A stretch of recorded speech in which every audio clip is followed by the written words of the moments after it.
In a pit with a lion on a snowy day. I had written this for Toastmasters a while back, and I just thought I would um, do it right now. Out of the corner of his eye, he sees something crawling, and he can't quite tell how far away the lion is, but his vision is obscured by the falling snow and frozen breath.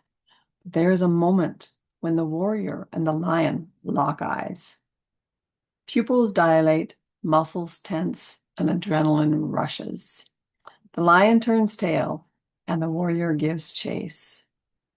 Lions can run up to 35 miles per hour and leap 30 feet in a single bound. The warrior doesn't stand a chance. But that doesn't keep him from giving chase. Then the lion makes a misstep.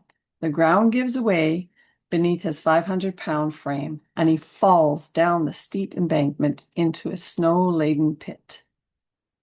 Almost like walking on thin ice, the warrior measures every step. He inches up to the edge and peers into the pit. Menacing eyes stare back at him. The warrior turns around and walks away, as if to regain his sanity. Who chases lions, anyways? He turns around and then takes a run into the pit. Taking a flying leap of faith, he disappears into the recesses of the pit with the lion. A deafening roar echoes in the cavernous pit. The blood-curdling battle cry pierces the soul. Then dead silence. The shadow of a human form appears as a warrior climbs out of the pit. Blood from his wounds drip on the freshly fallen snow. Think about it. What if the life that you really want and the future that meant for you is hiding right now inside of your biggest problem, your worst failures, and your greatest fears? Some of our greatest opportunities often come disguised as a man-eating lion. How we react when we encounter those lions will determine our destiny. When we can cower in fear and run away from our greatest challenges, or we can chase our destiny by seizing those opportunities. Can you imagine for a moment writing Lion Chaser on your resume? That speaks courage, confidence, warrior. For sure, you would get that job as a bouncer in Vegas. Lion chasers are proactive. They know that playing it safe is risky. Lion chasers are always on the lookout for the opportunities. Most of us applaud the lion chasers from the sidelines. Good for them, we say. We're inspired by people who face their fears and chase their dreams. What we fail to realize is that they are no different from us. And at times, they felt like we were the ones cornered by the lions in the snowy pit. What sets a lion chaser apart isn't the outcome. It's the courage to chase big dreams.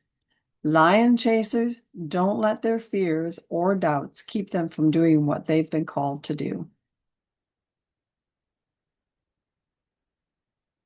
I wrote this on a Thursday morning as a blanket of snow was settling on the valley. I found myself gazing out into the snow, thinking about the book, In the Pit with a Lion on a Snowy Day. And I knew that I could either play it safe in my life or take a risk, and that no risk is the greatest risk of all. And I asked myself, if when I cross paths with the lion, am I going to run away like a scaredy cat, or am I going to grab life by the mane? Lion chasers grab life by the mane. I've run away from lions, and I've also chased them too. It may be time again to give chase. I think it is, actually.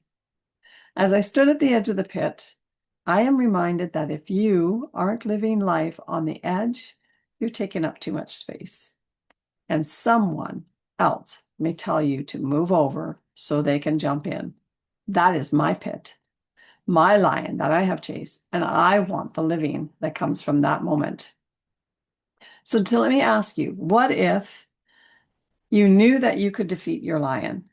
Would you jump in the pit? But what if you jump not knowing, but in faith that you will? And the worst thing that could happen is that you come alive in that moment.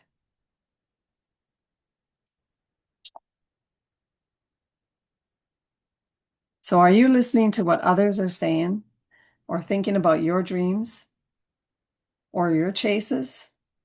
Stop telling them what you're doing. Their opinion hardly counts in the chase. If you stop too long to listen to the lion, if you stop too long to listen, the lion will either get up and get away or turn on you. Besides, they are too full of fear to chase their lions. And do you really want to live their lives or yours? Are you standing at the pit looking in, deciding to leap and play it safe? Go ahead, take that breath, give chase.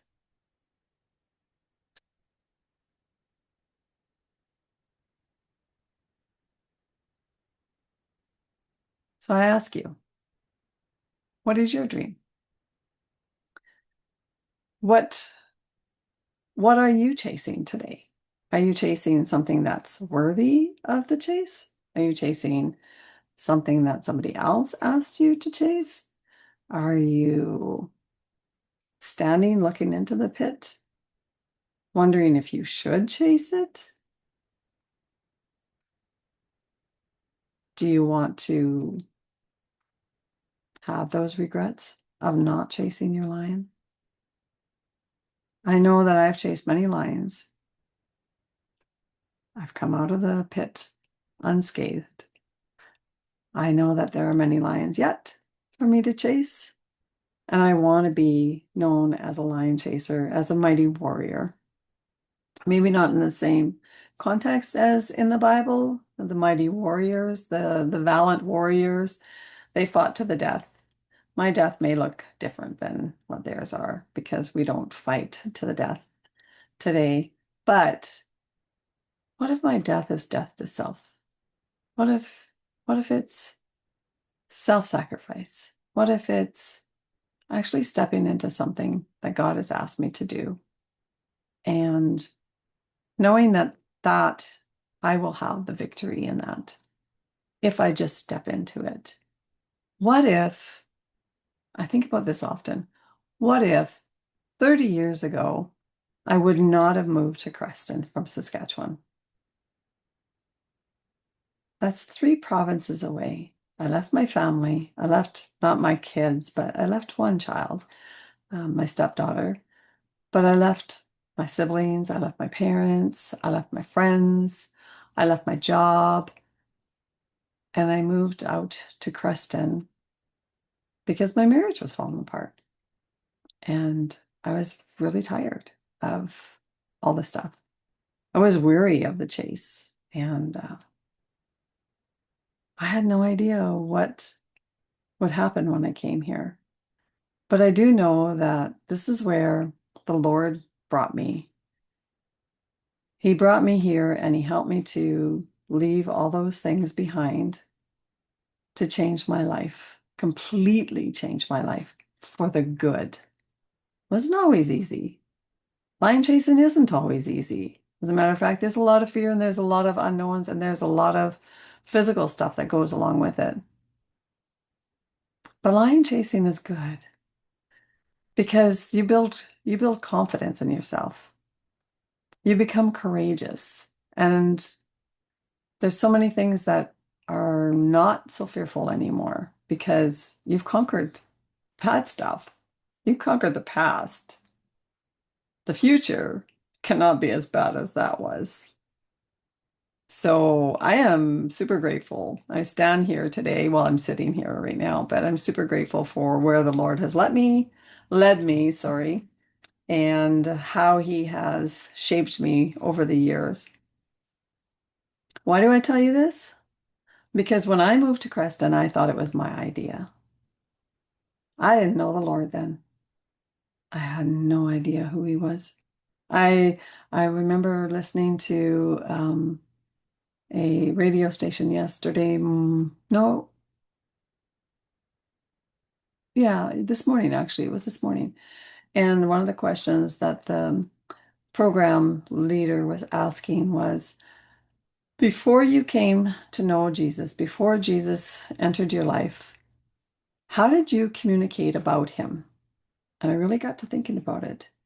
And I'm going to be honest here because honesty is something that I think is lacking in this world today.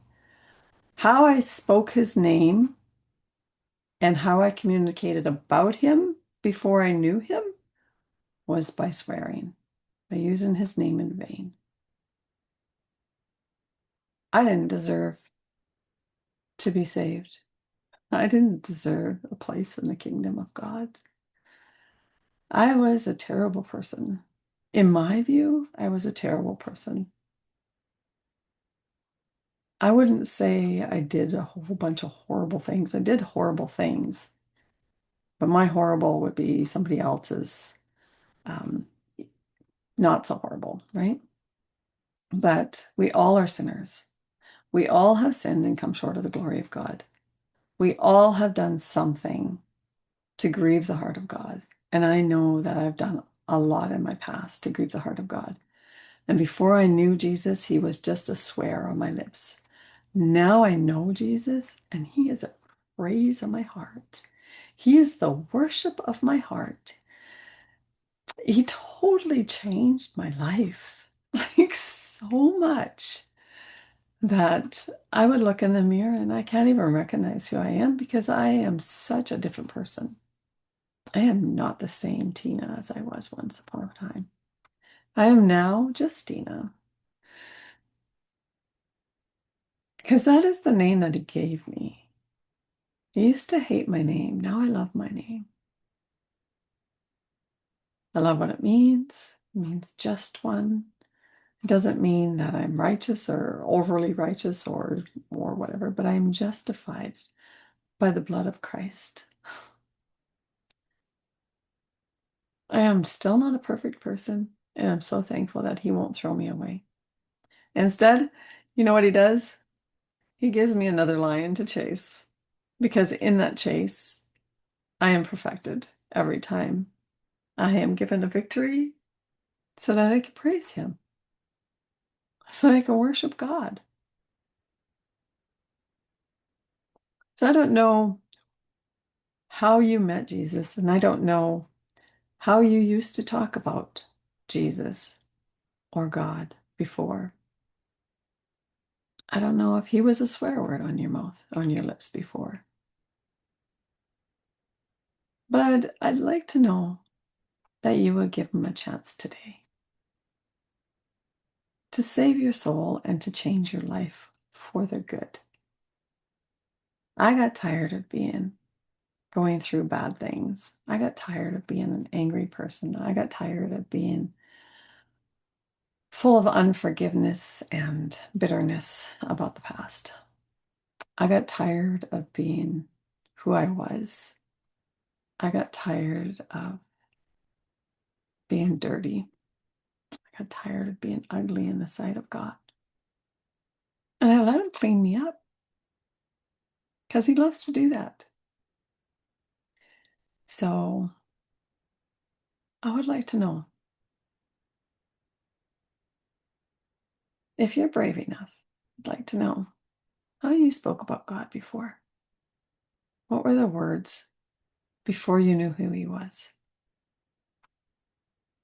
And what are the words now that you use instead? Let's give him a little praise. Let's just give him a little praise or a lot of praise. I want you to know also that I love you. I care about you. And that's why I want to be vulnerable and authentic in this moment right now. Because I feel everybody needs a little bit of authenticity to come into their life. Authentic people. We're tired of plastic people, right? I'm tired of plastic people. So here I am just being me. And I just want to tell you I love you. So have a beautiful day. Happy Thanksgiving. Bye for now.